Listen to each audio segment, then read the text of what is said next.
Hi friends, welcome to Salem Padma சமையல். இன்னைக்கு நம்ம என்ன பார்க்க போறோம்னா, டீ போடுற நேரத்தில் டக்குன்னு ஒரு போண்டா. பார்த்தீங்கன்னா நம்ம இட்லி மாவு வச்சிருப்போம் எப்பயுமே ஃப்ரிட்ஜில், அதை நம்ம எடுத்து போட்டு டக்குன்னு செஞ்சிடலாம். அந்த போண்டா தான் பார்க்க போறோம். அதுக்கு முன்னாடி நம்ம சேனல் இப்போ தான் புதுசாக பார்க்குறீங்கன்னா சப்ஸ்கிரைப் பண்ணிக்கோங்க, பக்கத்தில் இருக்கிற பெல் பட்டனையும் கிளிக் பண்ணிக்கோங்க. இப்போ இதுக்கு தேவையான பொருள் பார்த்தீங்கன்னா, நான் இந்த மாதிரி ஒரு கப் அளவுக்கு இட்லி மாவு இது ஆட்டி பார்த்தீங்கன்னா ஒரு நாள் ஆகுது.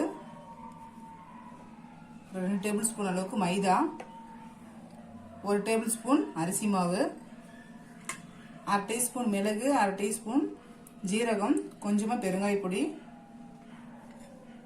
ஒரு 2 பிஞ்ச் அளவுக்கு ஆப்பச்சோடா, உப்பு வந்து நான் ஒரு 3/4 டீஸ்பூன் அளவுக்கு எடுத்து வச்சிருக்கேன். ஏன்னா இந்த மாவில் வந்து நாங்கள் உப்பு போட்டு வைக்கல, அதனால பிளைன் மாவு தான். அதனால நீங்கள் உப்பு போட்டிருந்தீங்கன்னா அதுக்கு தகுந்த மாதிரி பார்த்து போட்டுக்கோங்க.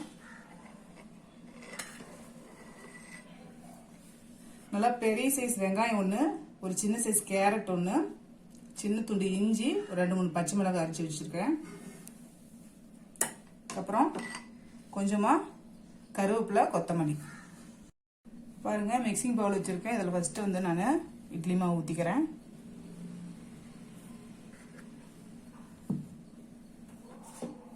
இதில் வெங்காயம், பச்சை மிளகாய், இஞ்சி, கேரட்லாம் போட்டுக்கலாம்.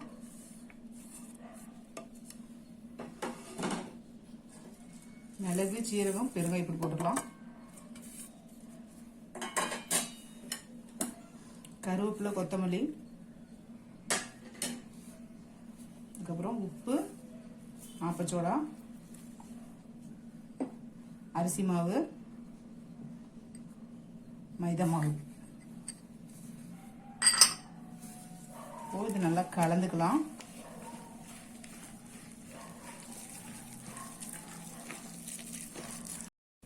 பாருங்க, மாவு இந்த அளவுக்கு திக்கா இருக்கணும். இப்படி எடுத்து போற அளவுக்கு இருக்கணும். இப்போ பாருங்க, ஆயில் ஹீட் ஆயிடுச்சு. நான் வந்து ஃப்ளேம் வந்து மீடியம்ல போட்டிருக்கேன். இப்போ நம்ம போண்டா போட்டுற வேண்டியதுதான்.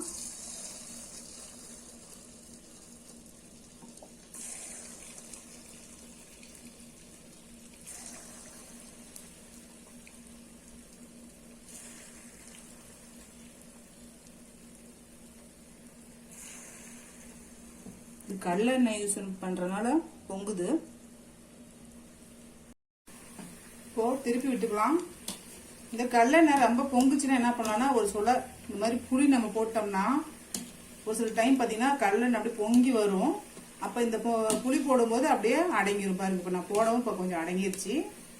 இது ஒரு டிப்ஸ் தான். இப்போ வெந்துச்சு, எடுத்துடலாம்.